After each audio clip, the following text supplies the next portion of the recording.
Welcome to today's Aligned Modern Health Digital Doc conversation on fertility. We are joined by Aligned Modern Health functional medicine physician, Dr. Blake Butler, and licensed acupuncturist and director of the entire Aligned Modern Health acupuncture program, Dr. Lamia Camel. Before we turn the presentation over to our expert providers, we like to introduce Aligned Modern Health just in case it's the first time you're joining us today here at a Digital Doc presentation. Aligned Modern Health is Chicagoland's top-rated health and wellness service provider, offering support for the whole body, both internal and external medicine. We aim to get to the root cause of why you're feeling what you're feeling and not just focus on a singular symptom or condition, treating each of our patients as a whole individual person. We are in network with most major insurance providers, and our teams work integratively at each of our clinic locations, which are supported by several core services. We offer a physical medicine program supported by chiropractic care, injury prevention and rehabilitation, athletic performance support, and clinical massage therapy. We also offer a full-service acupuncture practice that is an amazing benefit to physical pain, but also some intangibles like stress, anxiety, depression, sleeplessness, seasonal allergies, men's and women's health and hormone balancing, fertility, of course. And the practice is also supported by some other modalities under the traditional Chinese medicine umbrella, like herbal medicine, cupping, and moxibustion. We round out our services with our functional medicine and clinical nutrition practice, which we like to say is a really great way to look internally to better understand why you're feeling what you're feeling externally. We work with a lot of gastrointestinal disorders, autoimmune issues, bloating, constipation, fatigue, migraine, men's and women's health and hormone balancing, fertility, of course, food sensitivity testing, weight management, and nutritional counseling. Again, we appreciate you being here with us today, and we welcome your questions to make sure that you get the most out of this presentation as possible. You can type your questions directly into the Q&A feature on Zoom throughout the presentation, and we will answer questions throughout the presentation as well as at the end in case we didn't get to them. At this time, I would love to welcome Dr. Blake Butler to the conversation. Welcome, Dr. Butler. Thank you, Janine. And as we dive in today, I wanted to give you some background. I am a functional medicine provider at Aligned Modern Health, and I practice via our telemedicine practice and virtual clinic. I'm licensed in 8 states, and my intention is to provide evidence-informed care to address the root cause of dysfunction. I have a bachelor's in human biology, and my postdoctoral focus is on functional medicine, and my doctorate is in chiropractic. And I'm really excited to have this conversation today with Dr. Lamia Camel. She's a friend and colleague and really an expert in this field. Thanks, Blake. Hi, everyone. So happy that you're here today to chat with us. My name is Dr. Lamia Camel. I am the Director of Acupuncture here at Aligned Modern Health. I'm also a professor at Pacific College of Health and Sciences for their online program, as well as their Chicago campus. And I'm the chair of the Department of the Professional Practice. So really working to elevate this medicine as highly as we possibly can. I'm certified in acupuncture, herbal medicine, traditional Chinese medicine. I have my doctorate in acupuncture and oriental medicine and my bachelor's in chemistry and physics from Scripps College. So really excited to have this conversation about fertility. It's something that we see very frequently in our clinics and something that I think we really co-treat well on. So I'm super jazzed to get the conversation started today. Yeah, absolutely. And I think we should lay a foundation as to our approach with regards to each practice model. From a functional medicine standpoint, our intention is to address the root cause of dysfunction by looking at diet, lifestyle, and environment, so we can personalize recommendations to meet the demands of that individual sitting in front of us. We take a systems-based approach, meaning that we look at multiple body systems and how they interact so that we treat the whole person as opposed to one individual part. And I know that's very similar when we come across acupuncture. So could you explain acupuncture as it relates to this type of care? Absolutely. So why I love working with functional medicine, particularly in this case, is because we're looking at the same thing. First and foremost, we treat the individual. There's so many ways to have a family, and there's so many different folks that come in with different needs, and it's impossible to cookie cutter anything in this situation. And so this is where we really complement each other well. So, at a very, very basic level, 30,000 foot view kind of situation.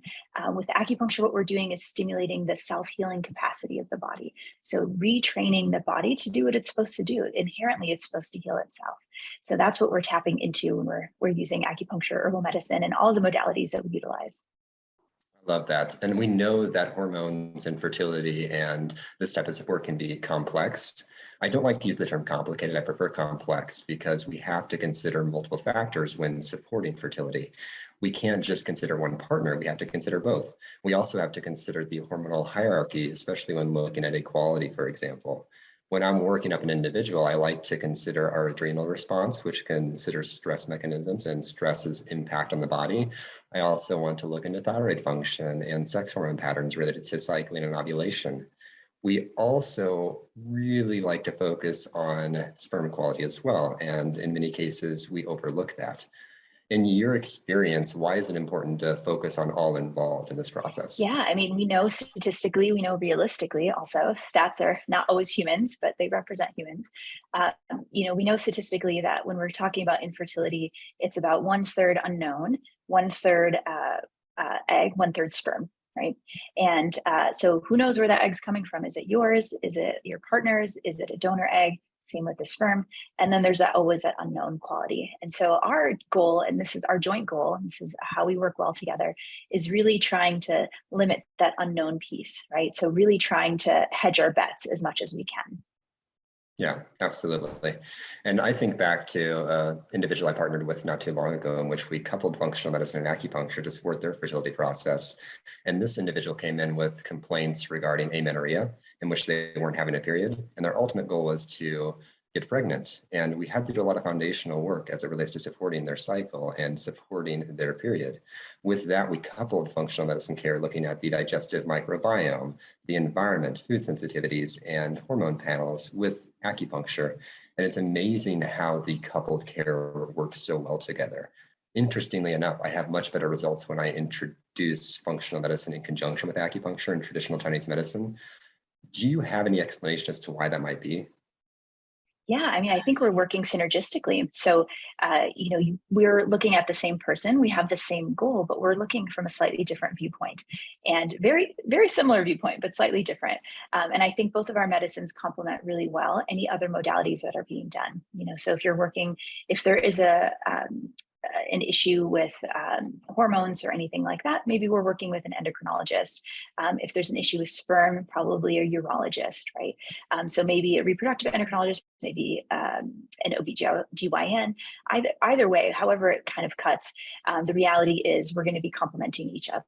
So I think that we're really, not only are we building on each other, but we're approaching slightly different way.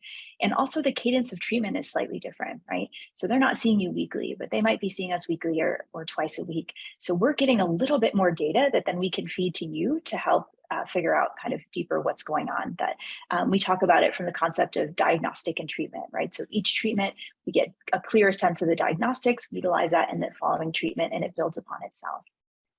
Yeah, I couldn't agree more. And it's so helpful to have that behind the scenes communication when we're trying to support an individual. You have a different perspective, you have a different workup and a different way of looking at things. And I learned so much from that. And oftentimes we come to the same conclusion, but we support people somewhat differently. And if we couple those forms of healthcare, it's really amazing what we can see in cases that can be somewhat difficult as it relates to supporting hormones, supporting fertility, or supporting their overall health trends. I'm wondering though, what often do you see overlooked when supporting someone who's going through a fertility or infertility experience in particular? Oh, yeah, that's a great question. Well, first of all, ditto. I feel the same way. I always learn something from working with you because we are approaching it similarly, but slightly differently, complementarily. Is that a word? Let's go with that. In a complementary fashion. So, as far as what's overlooked, it's interesting. I mean, we really see the full gamut, right? We see folks who simply are trying to regulate their cycle because they want to try without any intervention, all the way to, full donor embryo, right? And so what gets overlooked is it's really kind of hard to delineate that simply. When we're talking about regulating the cycle, oftentimes folks have not had really paid that much attention to their cycles. Thankfully, my watch tells me when mine's going to come, right? A lot of people just don't pay attention to the little details that are really great data points. Chinese medicine is 4,000-year-old written medicine, right? So it existed even before then, but a bunch of guys came together. I do say guys because most of them were male at the time, came together and wrote this text, but it's been practiced for thousands and thousands of years. And way back then, we didn't have, blood work, we didn't have ultrasounds and all those things. So very heavily relied on what we can see and what comes out of the body, what we see on the body, what comes out of the body. And the cycle is just a wealth of information. So I oftentimes will start there. And I love that about functional medicine as well. Let's start at the beginning. How's that cycle looking? Assuming, of course, they want to use an egg of their own, right? And oftentimes we'll find just little idiosyncrasies. Oh yeah, I do get spotting mid-cycle. I guess I never thought about that before. Okay, that's telling for us. That tells us about hormones. That tells us about how the body is processing the hormones in the body and how they're communicating with each other, right? Actually, I do get a lot of cramping. Interesting. That, there might be something deeper that we haven't seen. You could have endometriosis. You could have PCOS. You could have polyps, right? Mm-hmm. All of those things are things that I think often get missed. There's this real unfortunate kind of mom guilt that starts before you're even a mom, or parent guilt, let's say. It starts before you're even a parent, where you just assume it should work, right? And sometimes there are things that just need to be, adjusted one way or another to make a difference, and we don't know it until we try, right? Yeah, absolutely. And you mentioned a few common patterns that we see clinically, specifically looking at PCOS, for example. I treat them on a regular basis, and the intention is to really support that individual to regulate ovulation and to support a normal cycle as much as possible. Furthermore, you mentioned spotting prior to a period. That could be an indication that someone's not ovulating appropriately, secondary to a progesterone deficiency, or what's called a luteal phase defect. And these things are things we can actually test for. And when we look at testing, we can't necessarily look at just one snapshot in time when we're considering hormones in particular. When we look at hormones, we have to consider that there's changes throughout an entire cycle, and we have to look at multiple points throughout the cycle, or look at root cause factors that would impact hormone regulation. For example, if there's a stress imbalance or an adrenal dysfunction, that's going to impact our DHEA production, which could impact our sex hormones. I know some of these terms may not make perfect sense, but if we think about it and break it down more simply, we know that multiple body systems can interact and affect one another. So we have to understand, once again, why is someone experiencing these changes related to their cycle? And it may be something we can treat, it may be something we can't treat, and we typically want to co-manage in that case. And that's why I love the team effort. And you mentioned that we work with reproductive endocrinologists and the providers. I think the best healthcare is healthcare delivered by a team. And I'm also really interested in the emotional component to fertility or infertility. Could you spend some time talking about that, Lamia?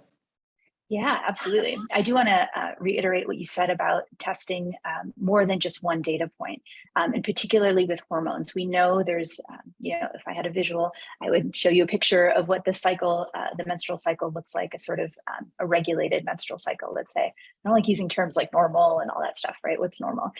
And so, a regulated menstrual cycle where we can get a good sense of when ovulation is, so then we can time intercourse or time an IUI or whatever, however it is that it's going to happen. When we're only taking one data point, we're missing out on the rest of that curve. And that's something that I think is really important and really unique in what functional medicine actually brings to the table in a really important way. We can have a much clearer sense of how to time whatever we're doing, whether it's an IUI, intrauterine, or if we're working on, trying, through timed intercourse, right? So as far as the psyche is concerned, that is actually the piece that I get really, really excited about, because I think that, like I said, that parent guilt starts early, right? And as soon as we start stressing about feeling like we're not enough, like we're not able to do what we're supposed to do, quickly everything starts constraining in the body, right? We know that vasoconstriction happens. That means that the vessels tighten a little bit, and what happens is that impedes blood flow where it needs to go. In order to have a healthy cycle, you need your blood flowing correctly. How do hormones get throughout throughout the body? It's through the bloodstream, right? So right away, at a very simple level, without even getting into too deep into the hormones, which is where you get into it, I like to talk about a very kind of high level. We have that constraint and we need to loosen that up. We need to calm the nervous system. We need to re-regulate it and remind the body of how to increase the zone of resiliency. So we're not as reactive when stress happens. Stress is going to happen. We can't control for that, unfortunately. And so what do we do for that? We just, we affect the way our body reacts to that stress. And that's that zone of resiliency we're talking about. And so there are really prescriptive ways that we can do that with acupuncture. There's some really lovely studies that have been done. There's a reason why it's utilized in the VA system, within the US military system as well, because of the great benefits to that stress piece. And honestly, even if you're not having trouble having a kid is stressful. Right? I can, the bags under my eyes can speak to that with my 3.5-year-old, and I have a 8-week-old at home. Just even thinking about bringing somebody into the world can add stress, right? So we want to have an impact on that to make this process as easy as possible. Yeah, oh, absolutely. And that's one of the key things I look into as well when working with an individual. We have to understand stress mechanisms. And like you mentioned, we can't remove stress. That's unrealistic. We all have to experience it. There's good stress, there's bad stress, and we tend to work towards resiliency or adaptation as it relates to these stressors. And acupuncture is such an incredible way to do that. I know from personal experience that I've benefited from acupuncture, but I also, once again, see better outcomes in the blood chemistry when we're coupling acupuncture with functional medicine. So there's objective means in which we can determine how these different forms of healthcare work synergistically. And when we're supporting hormones, fertility, sperm quality, egg quality, whatever it may be, we want to make sure that we're regulating stress first, because stress is going to drive inflammation in a chronic sense. It's going to contribute to changes in these hormone pathways. And that really can make it difficult to manage or support unless we address that piece. So if we look at it from a hierarchical standpoint, I always, once again, start with stress on top. We then consider thyroid function. Our thyroid hormones impact every single cell in our body, and we produce T4 and T3. These have an impact on our cycle, our sex hormone pathways, and they can also impact fertility. So it's very important to test that beyond just TSH. So if you've had a TSH screen and that's quote unquote normal, and you still have concerns regarding thyroid function, we may want to do more advanced testing. We may want to look at antibodies related to that to understand whether or not your immune system's responding well to your thyroid tissue. We may also want to look at other factors related to the actual hormones so we can determine if that's having an impact on fertility goals. And we see this affect both male, female, or any individual, whether they identify as male or female. We know that thyroid hormones have a significant impact on our health trends. So it's a really important area that I don't want to overlook when supporting this. And TSH may not be sufficient depending on the individual in front of us. Beyond that, I know we have the opportunity then to look at sex hormone pathways. So we have to take a really detailed approach when looking at this. And I find, conventionally speaking, that's not often done. And there's nothing inherently wrong with that. But if we want a different outcome at times, we have to come at it with a different perspective. And I think that's where you and I and our forms of healthcare, specifically an integrative approach, really brings that unique value to this equation. Yeah, absolutely. I think, highlighting the thyroid is a big one, especially when we think of, I see a lot of cases of recurrent pregnancy loss or a history of multiple miscarriages. And oftentimes it's something seemingly as simple as working with the thyroid. And again, something that could potentially be missed by kind of standard blood work. There's nothing wrong with standard blood work, but it's not necessarily telling the whole story, right? It's meant to be for a larger group and not necessarily individual to you. And so that's a really important piece that functional medicine brings to the table for sure. Like, okay, well, everything looks normal, right? I have a regular cycle. The sperm workup looks normal. What's happening here, right? And oftentimes those are the cases that come to see us, right?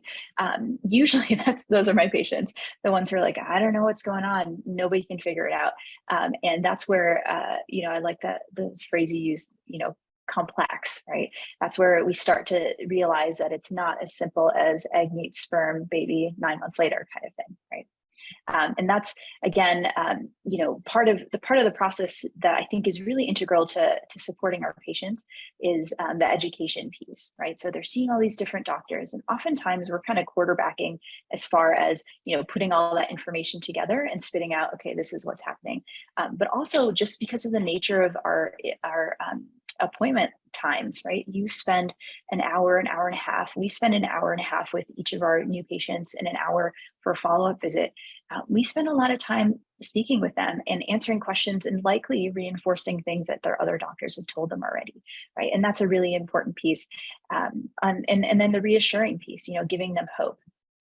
The other thing what I love about our both of our professions is that we're teaching our patients to pay attention to themselves, right? To really take note of what's going on in their bodies, but also what are their hangups? Like are they scared of having kids? That's fine, right? That's totally normal. So how can we support them through that, right? Are they scared of going through another miscarriage if they've experienced that before? All of these things. Are they worried about bringing children into this world? What parent doesn't feel that way? So how do we kind of work past that? So a lot of what we do, I think, is giving them hope based on evidence base, right? But also based on just being heard. Right. So I feel like there's a piece of what we do that's borderline therapy, but not therapy, right? We'll send them to therapists. We need therapists on our team too, right? Yeah, well, I couldn't agree more. And I love the way you explain this. I think it's really important not to overlook that component. And when we couple these forms of healthcare, we also want to be mindful about what comes next. When we talk about supporting conception or fertility, we often really focus on that, but then in many cases, we don't have the appropriate next steps related to supporting healthy pregnancy or postpartum care. So I think it's really important to be mindful of that as well in the planning stages, because this is a process. We want to build rapport, we want to build a relationship, and it takes time to really establish that relationship to support long-term health, because that's ultimately our goal as well. We want to support, obviously, individual health goals in the short term, but we also want to be a part of that health process and health journey long term to really provide the best outcomes. And that's where I get the most joy. And I'm so grateful for the chance to work with people for many years, because it's incredible to see how they evolve and adapt as it relates to their health.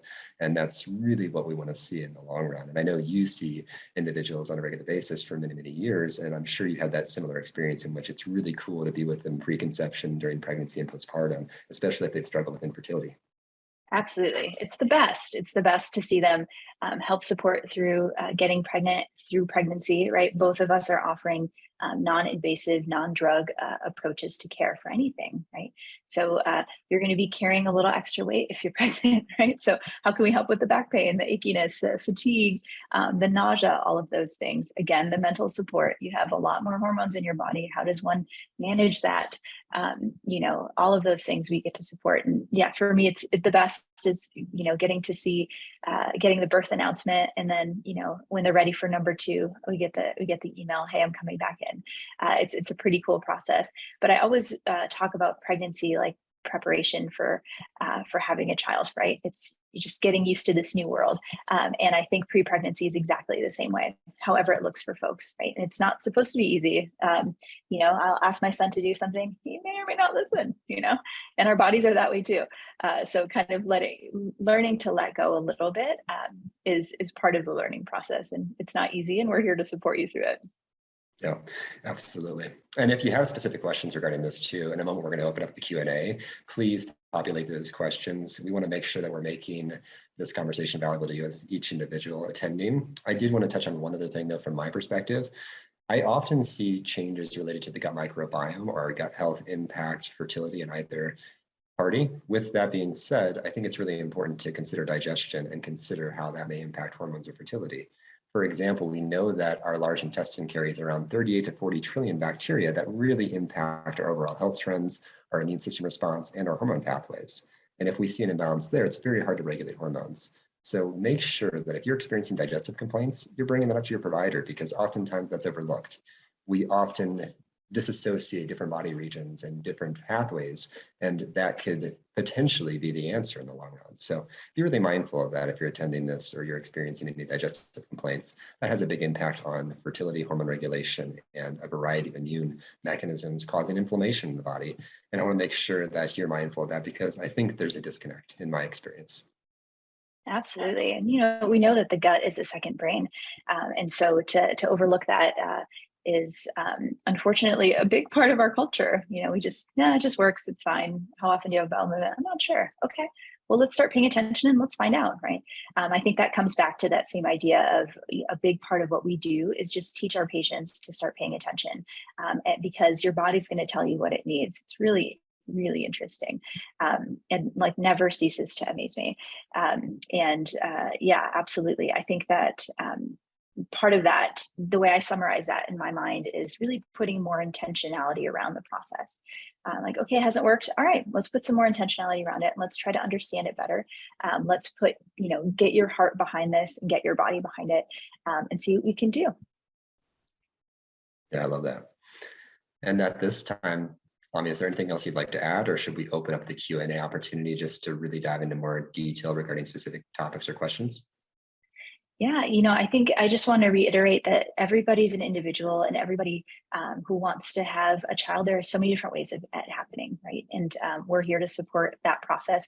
We're here to support your other practitioners that you're working with. And, we play nice with others. Our goal is to support you, right? This isn't an ego. This isn't like a wrestling match or something, right? Like I'm not good at arm wrestling. If it was basketball, maybe, but we're not here to fight with others. We're here to support you, and we're happy to do it.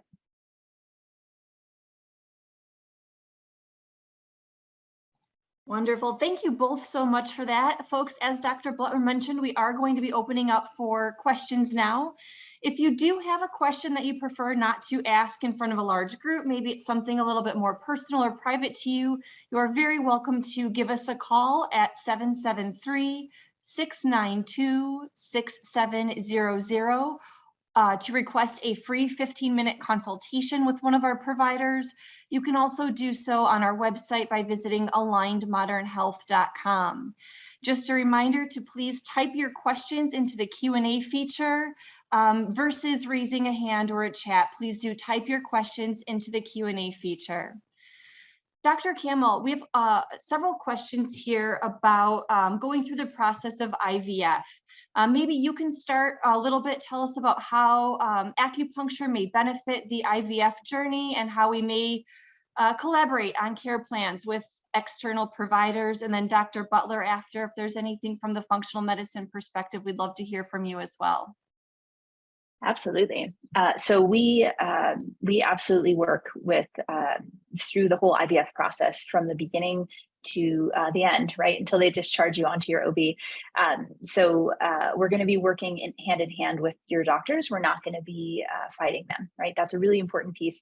Our team actually works within a fertility clinic, and we recently submitted some research supporting the benefit of using acupuncture around the time of transfer.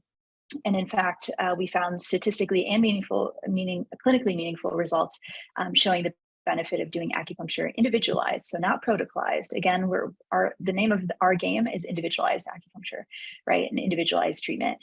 So we've been doing individualized treatments at the clinics for about 5 years now. And we've noticed not only a benefit to increasing clinical pregnancy rates, but also clinical live birth rates, which is really exciting. So it's a well-known fact. In fact, reproductive endocrinologists are very aware of the benefits of acupuncture. There's been research, solid research from back in 2002, right? Back when reproductive endocrinology was still pretty young, right? It was only 20 years old. So there's absolute benefit to that. And then of course, we're going to treat through pregnancy as well. So prior to pregnancy and also through pregnancy. Yeah, I love that research. I couldn't agree more. I think as we navigate care, we work hand in hand with the reproductive endocrinologist, and I'm very mindful of medications or the strategies recommended. I'm not going to recommend something that would contradict their care or interact with their care. So we work hand in hand with these providers to make sure that the individual is getting the best support possible. Oftentimes I get referrals from reproductive endocrinologists or fertility practices to support dietary and lifestyle change and antioxidant upregulation, just because that has a really positive impact on the entire IVF process. So keep in mind that we work as a team collectively. And typically, once again, I'm recommending acupuncture as a part of that process whenever I'm working with an individual, because oftentimes I find that may not be a part of the equation. And I think that given the research in particular, we find such benefit when we couple these forms of healthcare. So I am not one with all the answers. I love working with the team once again, and we work very hard to support the care recommended by the fertility practice or the reproductive endocrinologist. So I think we have a really good opportunity to work hand in hand. Yeah, the last thing we want to do is put the patient in the middle, right? That doesn't serve anybody. So we make sure that we partner well with them, and we have really strong partners. We get lots of referrals from reproductive endocrinologists. My team all has taken some training on treating fertility from the perspective, from the allopathic perspective, and also from the Chinese medicine perspective. So really understanding the anatomy, physiology, and then also how to treat it. Thank you both so much for that. Dr. Camel, we have a couple questions here about timing. So a two-part question for you. Do you suggest acupuncture even starting prior to even trying to get pregnant, and perhaps for how long before you might want to try? And then if you are going through IVF, how soon before a transfer, or what kind of cadence do you suggest, knowing that all answers are ultimately based on the individual? Yes, I know. I hate saying that same thing over and over again. It's absolutely individual. But when it comes to, getting acupuncture before pregnancy, absolutely, right? We really want to get your body in its best possible place, so that you can manage the physical and emotional stressors of being pregnant. It's pushing your body, and it's something your body can do, but it's not a small feat, right? So we will help support either the physical aspect, the emotional aspect, the hormonal aspect, all of that. If you're having trouble getting pregnant, that kind of thing. I have a patient right now who's maybe 35 weeks pregnant, and she said, last year, hey, I think we want to probably start having a kid. So I was like, okay, well, let's get you off birth control, and talk to your doctor. We'll work with them to get you off birth control, and regulate your cycle, get you pregnant. And within a cycle, she was pregnant. Okay, great. So I've seen her throughout her pregnancy, and I'm really excited to, see this little sweet baby come out. And the reality is that it's not usually that easy, but it can be as simple as that, right? So if you feel confident, everything is looking good from a diagnostic perspective, we can absolutely support you through the whole process. And just like I said, being an emotional support through the process, but also catching things that you may not even notice, right? And mitigating some really common side effects of pregnancy, right? Emotions, feelings, right? But also the nausea, discomfort, all of that stuff. As far as treating around IVF, if you're already working with a doctor, I say as soon as you can, get started, for the same reasons, right? Getting your body ready for it. If you haven't done a retrieval yet, we can have an influence on the egg quantity, the egg quality. There's some great research on that. If you've already done a retrieval and you're waiting to do a transfer, making sure the body is ready, all of the impact of the retrieval is kind of passed through the system. We'll support you with that. And then, like I said, the research that we did was really just doing individualized, not just, but doing individualized acupuncture day of embryo transfer as well. And we've seen some really lovely results with that. Thank you so much. Dr. Butler, a couple of questions here regarding some nutritional and dietary questions. We have one question, a guest with PCOS that is wondering if there are any specific nutritional or diet trends that are better or worse. And keto has come up as, something that they've heard of. And do you have any thoughts on that? Yeah, absolutely. And I'm going to echo what we said previously, but it does really depend on the individual. There's not really a one-size-fits-all diet. There are multiple mechanisms at play from a chemical standpoint or an internal standpoint that could impact how we respond to certain diets. With PCOS, a ketogenic diet may be beneficial or it may not be. We typically look at blood testing to understand our insulin sensitivity and insulin response in combination with blood sugar markers, inflammation, and hormones. We then take that information to create a very personalized plan based on what we see, and we support that plan via a clinical nutritionist or dietitian. I find that the ketogenic diet can provide some short-term benefit, but oftentimes I see issues with long-term success. So I'm somewhat hesitant to use that as our first line of defense, but there may be some benefit to using a low carbohydrate, high fat diet with the support of a dietitian to help regulate insulin to support PCOS patterns. Furthermore, we also see an impact on how we respond to food based on the makeup of our gut microbiome. So if you lack a diversity of good beneficial bugs, we often then see changes in how we respond to healthy foods. So we have to be really mindful about that. We want to make sure we have a diverse microbiome, a diverse ecosystem, so we can tolerate and respond well to foods to then regulate these blood sugar and inflammation mechanisms associated with PCOS. So I wish I had a perfect answer for you. I think that is very personalized, and it really depends on what we gather as far as your story is concerned, in addition to the testing that we look up, because we take all this information to really then create the appropriate plan. Otherwise, it's generic, and generic may work for some people, but in my experience, it doesn't work very well. So I'm very hesitant to recommend a protocol for an individual based on what may work for one other individual. That is totally fair. Thank you. Staying in this same space here about food and our gut health, are there any foods to necessarily avoid in general while trying to get pregnant? And do you have any experience if gluten sensitivities may impact fertility? Yeah, I love this question. I think when it comes down to it, we want to introduce anti-inflammatory foods. We want to introduce foods rich in fiber, rich in color, to support our antioxidant uptake, to help regulate egg quality and quantity in combination with sperm quality and quantity. Beyond that, gluten can be a concern. It really impacts approximately 15 to 20% of the population. They may experience non-celiac gluten sensitivity, in which we see a low level of inflammation response to gluten. We can actually test for that. Furthermore, we know that there may be autoimmune concerns related to our reproductive system. That can be harder to assess and test for, but we can use information gathered from testing to understand how to appropriately reduce certain proteins like gluten or dairy, for example, in cases in which it's necessary. Beyond that, I think we have to be very mindful about our refined food or highly processed food intake. I think we should eat real food. I think we should focus on plant-based foods, and we should not demonize fat. When I say fat, I mean healthy fats. I want to make sure we're introducing olive oil, avocado, nuts and seeds.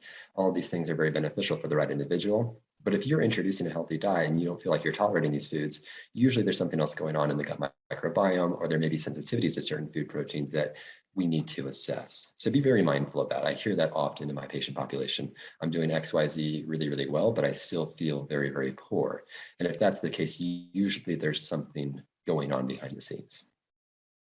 I also, just to add to that, I think it's important that it's like a kind of a known thing for us, but I do want to highlight it for you all that realistically, we're going to meet you where you're at, right?